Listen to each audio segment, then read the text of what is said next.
Hi, I'm Steve McCord, Cattaraugus County Director of Veteran Services, and this is Our Veterans, Their Stories, preserving our heroes' stories, one story at a time.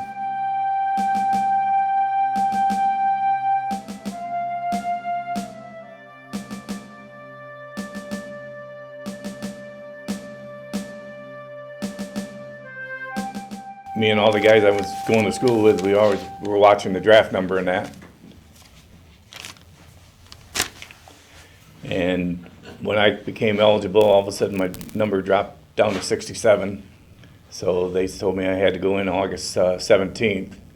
And I wanted to go where I wanted to go, so I enlisted and went in August 3rd. And you chose the Army? Still the Army, yes. I followed my brothers. They were both military police also, one in the Marines and one in the Army. And went to Fort Dix, broke my ankle second week in there, and he told me I'd be recycled and wouldn't be able to go become an MP.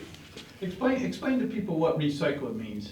He said I'd have to go back and, after this group of trainees got done, then they would have to go back and start it over again after my leg was better and that. But I talked to the sergeants and that, and they let me ride the Jeep out to the firing ranges and stuff. And then I, with my cast on, they had a walking cast, and I'm out there running the track, and I got in big trouble for that. But they took it off, and the whole bottom of the cast fell off. But anyway, I graduated, and they sent me to Fort Gordon, Georgia for MP training. And a broken ankle there, same ankle. Or fractured it anyway, and put me in a cast, but everything went all right. And then I went home for, I don't know, a week or so, and after training. And they sent me to Nike Hercules Missile Base, Elrama, Pennsylvania, just outside of Pittsburgh. And it's not there no more. I was there for 16 months, and they decided it was going to be disbanded. Well, the Nike Hercules, we had only one main gate to which we'd have one guard at all times, and then we had all the missile silos were surrounded by barbed wire and everything and fencing, and we'd have one guard and a dog handler at all times there in 8-hour shifts, and we'd walk around the perimeter checking it, and we had sensors out there, so we never had a problem. I mean, the sensors would go off now and then, but it would be a raccoon or something would set them off. It was very, very calm, you know. But the thing is, people half a mile away didn't even know it was there. You know, those missiles all of a sudden would come up, you know, when they'd have tests and that. And I don't know if the people realized what they were or not, but. Why were they in Pittsburgh, or when were they placed there? They're all over.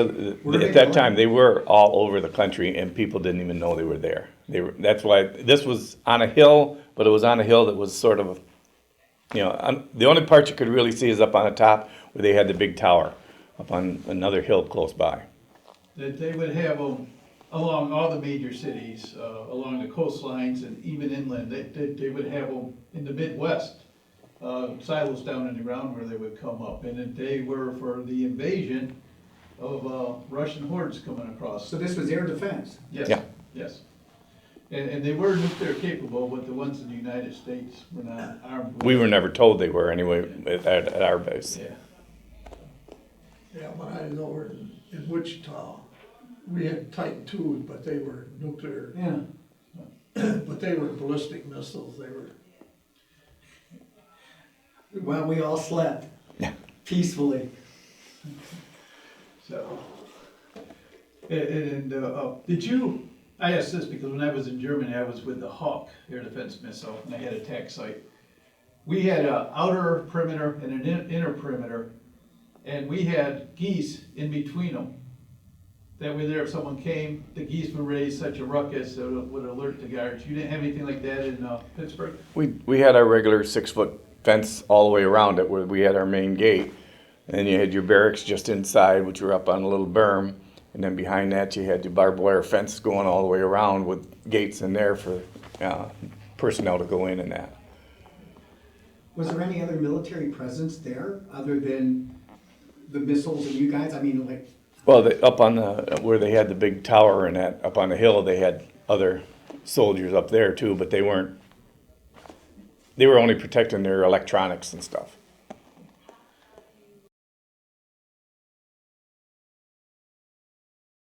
I went to Camp Casey, South Korea, just village outside of Tondushan. And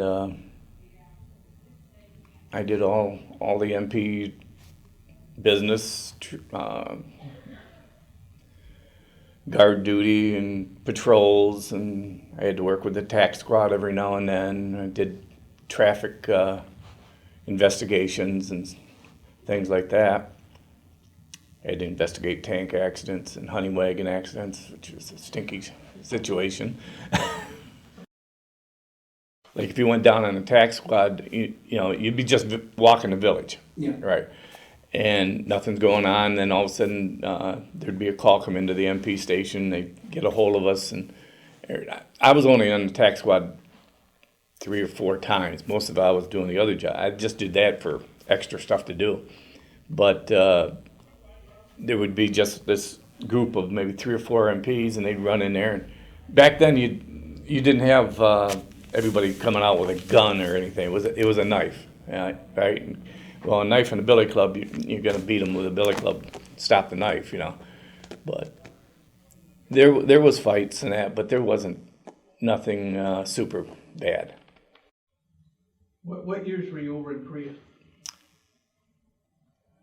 It would have probably been the middle of '74 to about the middle of '76. Okay. And how often did you get from Camp Casey up along the DMZ, if ever? At that time, I went to the DMZ twice. Once there was a soldier had a Jeep accident up there, and I was in the traffic section at that time, so me and a, I don't know, captain or something went up there to investigate that. And the other time, it was just routine duty, and I went up with a couple other soldiers, and we got to get right up on the top of the DMZ. And I asked him, I said, "Wait, there's towers here, but there's nobody in them." And he said, "Well, look over the rim." So I got down and I looked underneath, and all these Korean soldiers underneath the berm. And those were the times I was up there when I was over there. Explain to the people what it's like up on the DMZ, how wide it is, and I'm not exactly sure how far it is from the north to the south, but it looked like it was a mile. You know, it might have been a little longer, but there was a few broken down shacks out there that used to be inhabited, but we were told that it's all mined and everything, and there fences along there, and the berm, which is like alongside of a river so it doesn't overflow. That's what it looked like, and it just went as far as you could see, both sides. And as you're driving up there on the winding little dirt roads they got there, you come around the corner and here's a big howitzer or something looking right at you and that. And for a little kid from Salamanca, it's quite a difference. get your attention. So how prepared are they? How prepared were the South Koreans for an invasion? I wouldn't want to have been on the other side coming this way. I mean, there was all kinds of weaponry all along through there, and underneath there, you know, I don't know how many soldiers were under there, but there was a lot of them. And then there's all the Americans and that. And we were told that the North Koreans could take off from their air bases, fly over our heads, and bomb Seoul, and be back in their area in less than 5 minutes. So it's, you know, you got to be prepared. I loved it. I love camping, and to me, it was like camping. You know, we had fatigues on, and it's not like the fatigues they have now, because ours were green, just regular OD green. And I played football, baseball, and basketball over there all the time, softball. And when I wasn't working and I didn't have a game, I'd volunteer for something else. You know, I'd go volunteer to help the tax squad out, which is the group that goes down in the village and make sure there's no fights and stuff like that, break up fights and stuff. But mainly it was guard duty, criminal protection. You know, we'd have to take somebody down to the prison down in Seoul or something, which we always liked because they ate better down there in the Air Force Base. But so whenever you had they said they were taking a prisoner down there, and you know, and there was a bunch of guys. I want to go, and they'd only take like 2 of them out there, and you got down there, you choose of what you wanted to eat. Up here, it's, you know, limited. When the infantry would go out to the fields and that for training and that, they'd always have a couple MPs going. If I could, I'd go out with them, and it wasn't that there was the simplest duty. You just go out there and make sure none of those guys got in fights. You know, but only one time that was there any shooting that was anywhere near me, and that's when I think I told you that I investigated that tank accident, and me and my interpreter went out and we had the GPS coordinates and that to get out there. We drove out, and we're sitting there in the Jeep and we're looking around, there's no tank, so we kept on driving. Then all of a sudden, from up on this one hill up there, and later I found out that was a North Korean military base up there, and they were just shooting over our heads, you know, just to let us know not to be there. But my interpreter, he spazzed out on me, and he forgot to talk English, and he started just rattling off Korean at me, and he's pointing this way, so we turned around and went back. Scared the crap out of him. But we found the tank accident. After going back, the tank had went over a bank and was upside down, and all there was the treads. You know, everybody was gone and that, but so we had to measure that, and that's the closest I got to being killed, was making the measurements for the tank, you know, going across the road to this tree over here, this bush over here. And I'm measuring, all of a sudden my interpreter started screaming at me, and so finally he told me, turn around. I turned around, here's the, I wasn't too smart. There's the minefield behind me, and it had the signs on it. But I was looking this way, you know. So he saved my life on that one. But that was the only time I ever was really in any kind of danger, was on that one. On Freedom Bridge up at the DMZ, where the Americans can look down Freedom Bridge and look over at the North Korean side, there was a tree down there with branches hanging over, which was obstructing the Americans from seeing. So this Major Bonifast decided he was going to go down with, I don't know, 2 or 3 MPs or something, and the MPs were unarmed. You know, they had the weapon but didn't have no ammunition with them, and they weren't allowed to. And they walked down there and they were going to cut these branches down. Well, when they got down there, the North Koreans met them, and the North Koreans took the axe away from him and killed Major Bonifast, and I believe one of the MPs was killed also. And the MPs could not shoot him. They had no ammunition with them. Well, the base there is now named Camp Bonifast after him. So, but we were, when that happened, it was like 3 or 4 months before I was to leave South Korea, and we were put on high alert then. We didn't know what was going to happen. We had our M16s and our 45s on our hips, and we slept with them, and you know, and everything. But it finally cooled down, and I was able to leave at my time. So.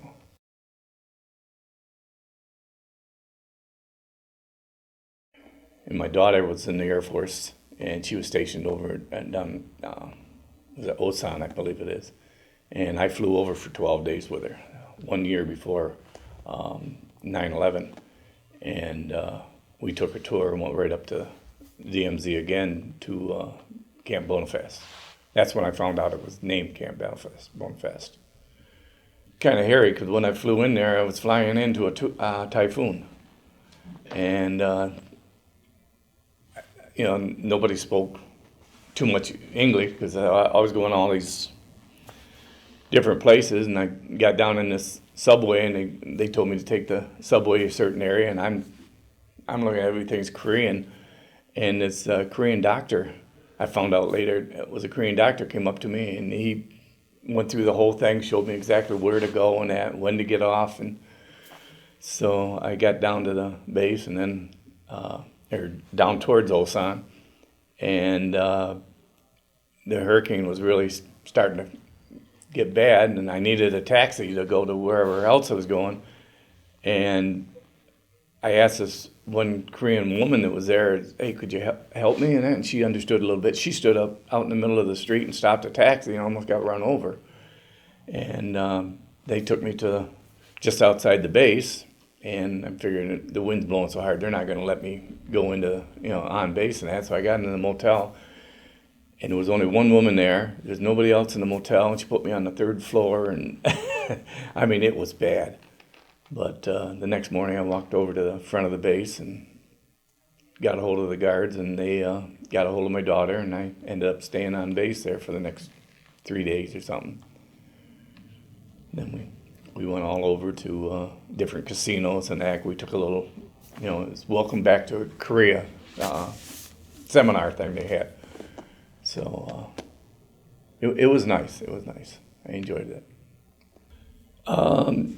My brother Jim, who was interviewed earlier several months ago, was in the Army, and he was in the is also an MP, and he was in South Korea also. And I got there 16 years after him, and we slept in the exact same barracks.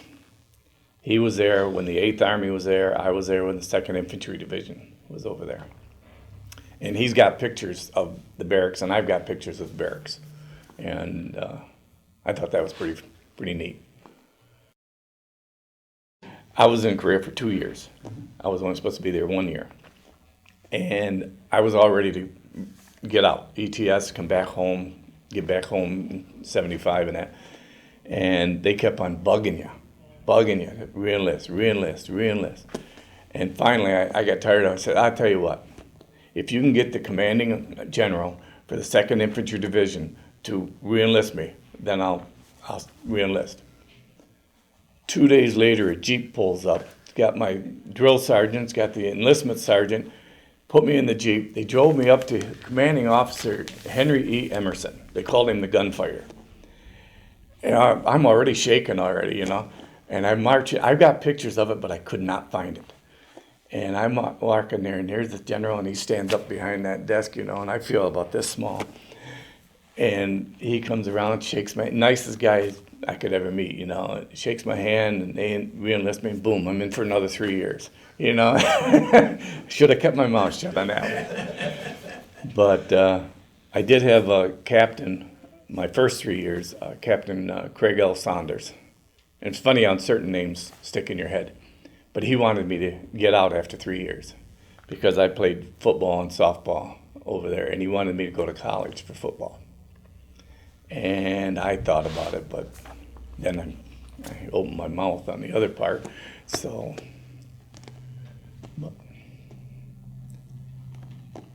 and when I left there, they first were going to send me to Fort Hamilton, which is in New York City, and I understand it's underneath the Brooklyn Bridge or something. And I went to it and said, please, don't send me to New York City. You know, so they managed to change it and sent me to West Point.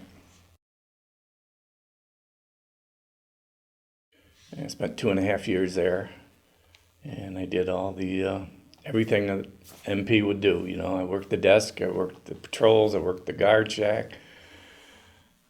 I played sports all the time, and yeah, that's where my daughter was born, and she was born on West Point. What was it like being with the cadets? They were children. Oh, look, I'm a cadet, you know, you can't tell me nothing. You know, you can't tell me what to do, or, stuff. Well, they found out a little different, you know, if you mouthed off too much, you got in trouble, you know. We'd turn reports in back to the commanders, and occasionally there'd be an MP an MP that would handcuff a cadet. I remember one incident. They got one of the officers of the cadet. They got a hold of his Volkswagen Bug, and picked it up and carried it and blocked the front doors of the main conference room at the West Point. And they never did find out exactly who did that. But they also, when we went out for morning, you know, we raised the flag up in the morning and that. But then at night we'd have reveille and that, and they'd fire off the cannon. Well, there's certain things that the MPs are supposed to do, you know. They're supposed to go out there, check the cannon, make sure it's all clear and, you know, everything's there, and throw the round in. Well, several occasions the MPs didn't quite do it right, and they didn't check the barrel, and they threw the round in there, and then they fired it off, and the cadets had went up there and stuffed the barrel with toilet paper, and all of a sudden you got all this flame shooting all over the place. Yeah, the MPs would get in trouble that way. Yeah, it was pretty though. Yeah, but I remember I got hurt one time playing softball, and they called the hospital, and they brought an ambulance down. Oh, they're rushing around and everything. You know what class are you with and everything? And I'm an MP. All of a sudden, everything slowed right down. They weren't worried about an MP being hurt. I mean, they took care of me and that, but they were, you know, rushing. They were doing everything and that. But if you were enlisted, you were like a second class or something. But yeah, that was it. And then I got out. I was there for about 2.5 years at West Point. Did you get to go to the games? Hmm? Did you get to go to the games? Oh yeah, 2 of the Army football games, I got to actually be a guard there. You didn't see much of the game, but you were a guard there. And one of my brothers was working up north of West Point, and he came down, and we went to a North Carolina game one time. What was really hard is coming from Korea, where you're all fatigued and you come into West Point and everything's got to be spit and polished. Black leather, patent leather boots with white shoelaces, white gloves, white hat, and you know, it's quite a difference from over in Korea. Over there, if your uniform was dirty or your boots are dirty, they didn't really care. And we didn't have the major inspections as West Point. And I worked on the color guard at West Point for military funerals, and fired 21 gun salute and that, and I fired the guns for that.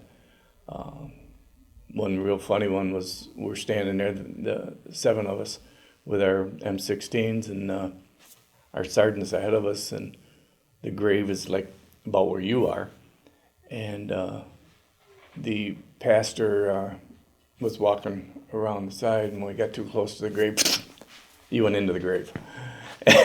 And our sergeant just had us about face, because we're all busting up laughing. We couldn't help it. And he had us all turn around, and somebody came over and helped him out of the grave.